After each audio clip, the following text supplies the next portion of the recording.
Speaker. Prime Minister. Mr. Speaker, this morning I had meetings with ministerial colleagues and others. In addition to my duties in this House, I shall have further such meetings later today. Thank you, Mr. Speaker.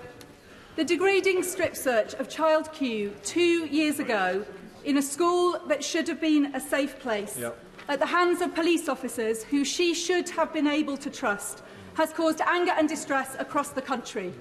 On Monday, the policing minister failed to answer 4 separate questions in this chamber, asking when he first knew about Child Q and what urgent action he took in response. So I asked the Prime Minister, when did he first hear about the strip search of Child Q in her school, and whether he believes that the characteristic dither and delay of his government in responding to this appalling case is remotely acceptable when it comes to the safety of children. Mr. Speaker, I think that is a completely ridiculous characterisation of the response of the government, because of course, the reports of this incident are deeply distressing and deeply concerning. Everybody shares her feelings about that, Mr. Speaker. But the Metropolitan Police have rightly apologised, and the IOPC is investigating, and for that reason, it would not be right to comment further. Sir Oliver Hill. Thank you, Mr. Speaker. People across North East Hertfordshire are coming together to provide support and refuge to families fleeing the invasion in Ukraine. The Baldock and District Action Committee are about to welcome 4 families to our community. And doesn't he agree with me that this shows the open-hearted generosity of the British people? And will he continue to do all that he can with the Refugees Minister to make this process as simple and speedy as possible? Prime Minister. I thank my honourable friend, and I also thank all those involved in the 2 big schemes that we have now for welcoming people from Ukraine. And the Homes for Ukraine scheme is now open. I think about 40,000 have already applied. 150,000 homes across this country, families across this country have said they want to welcome Ukrainians. That's a fantastic thing. I thank Baldock and District for helping to lead the way. We welcome the Leader of the Opposition, Keir Starmer. Thank you, Mr. Speaker. 800 loyal British workers fired over Zoom, instantly replaced by foreign agency workers shipped in on less than the minimum wage. If the Prime Minister can't stop that, what's the point of his government? Prime Minister. Well, Mr. Speaker, we condemn the callous behaviour of P&O, and I think that it is no way to treat hard-working employees, and I can tell him that we will not sit by, Mr. Speaker, because under Section 194 of the Trades Union and Labour Relations Act of 1992, it looks to me, Mr. Speaker, as though the company concerned has broken the law. And we will be taking action, therefore, and we will be encouraging workers themselves to take action under the 1996 Employment Rights Act. Both acts, Mr. Speaker, passed by Conservative governments.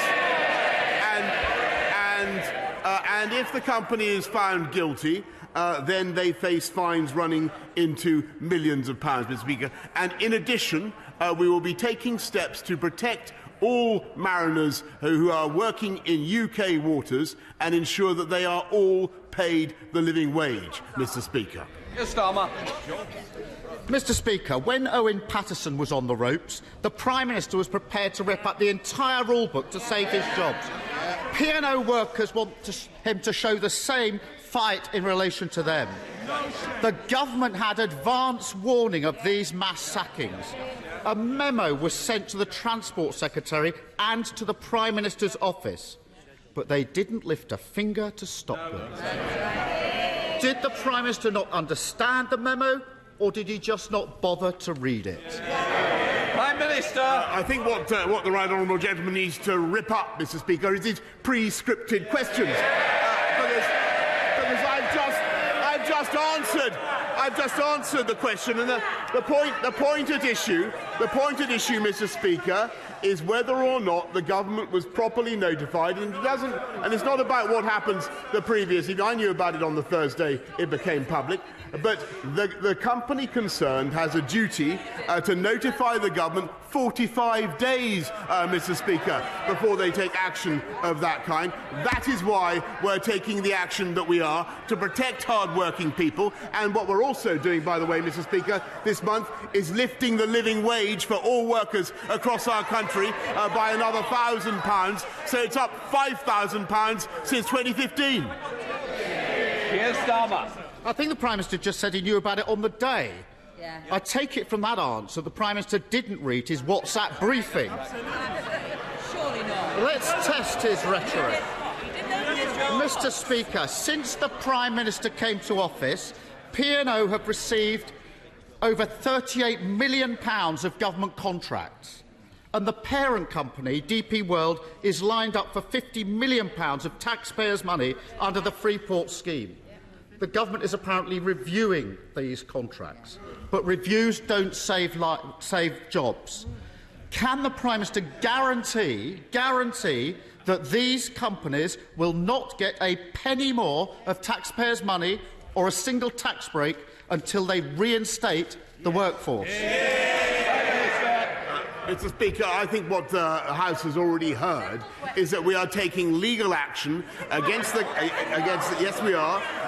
company concerned under the 1992 Employment and Trades Union and Labour Relation Act, and that is the right thing to do, because it seems to me, Mr. Speaker, that they have broken the law. But if he's asking this government to do what Labour usually want us to do and actively pitchfork away investment around the country from overseas, Mr. Speaker, then that is not what we will do. We'll take them to court. We'll defend the rights of British workers. What we will not do, Mr. Speaker, is launch a wholehearted campaign, as they would want, against overseas investment, because that is completely wrong, and wrong for those workers, Mr. Speaker. Well, DP World must be quaking in their boots.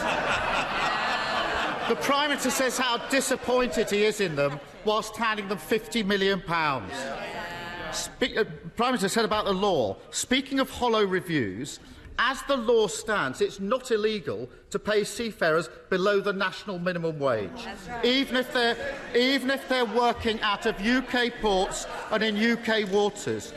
2 years ago, Prime Minister, his government admitted that that was unjustifiable 2 years ago, and promised 2 years ago, you've guessed it, to review it.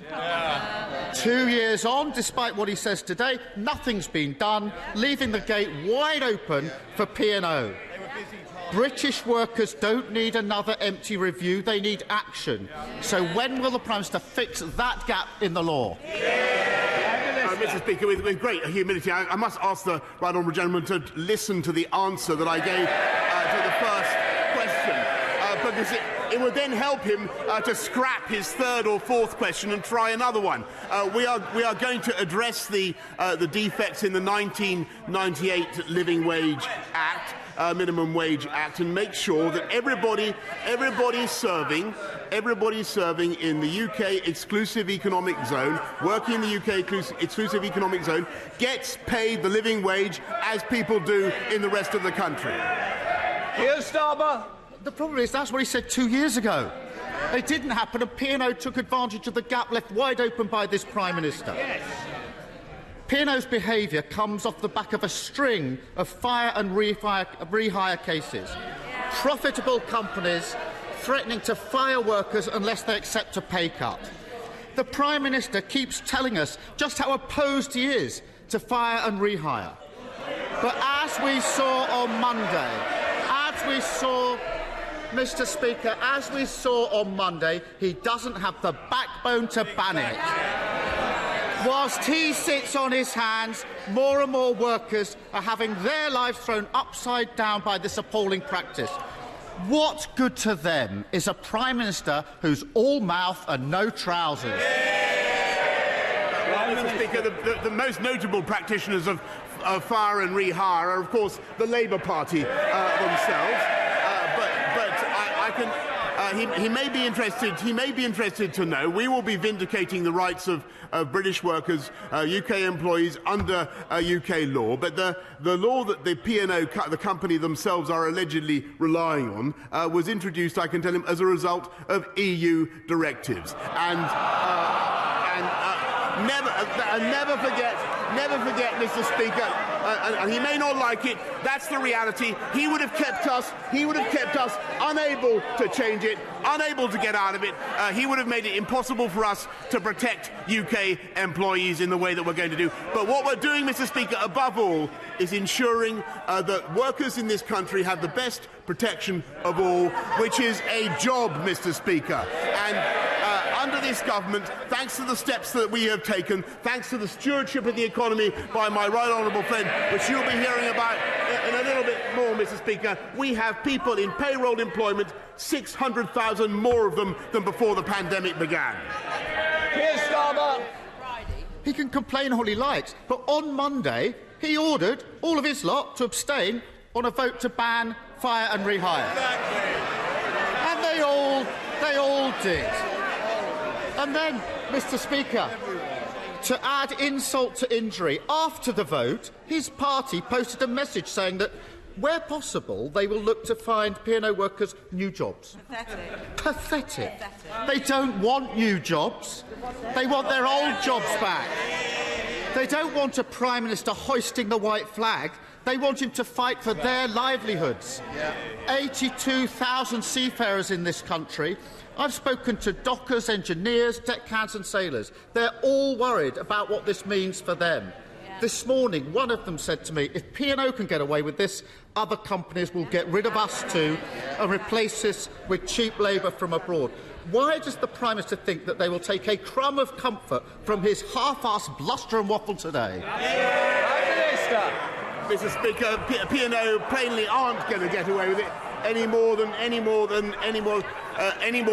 other company that treats its employees in that scandalous way, Mr. Speaker. And this is a historic moment for this country, actually, because it's now 2 years since 2 years to the day that we went into lockdown. And that plunged this country into the biggest, deepest loss of output that we've seen in our lifetimes. And thanks to the Chancellor, who protected the economy, who protected jobs, who protected companies, we've now been able to come out faster and more effectively than any other comparable economy. We have unemployment back down to 3.9%. We have 600,000 more people on the payroll, Mr. Speaker. And the best assurance we can give workers around the country is that the economy is now bigger than it was before the pandemic began. And we will continue to get the big calls right, as we got the big calls right during the pandemic. They got the big calls wrong. They would do absolutely nothing to protect workers, let alone P&O workers, Mr. Speaker, because not only would they have kept us in lockdown and kept those ships in port, Mr. Speaker, unable to move, that's the reality, kept those ships in port, but, Mr. Speaker, there has never been a Labour government that left office with unemployment lower than when they began. That is the reality, and that's their record on jobs.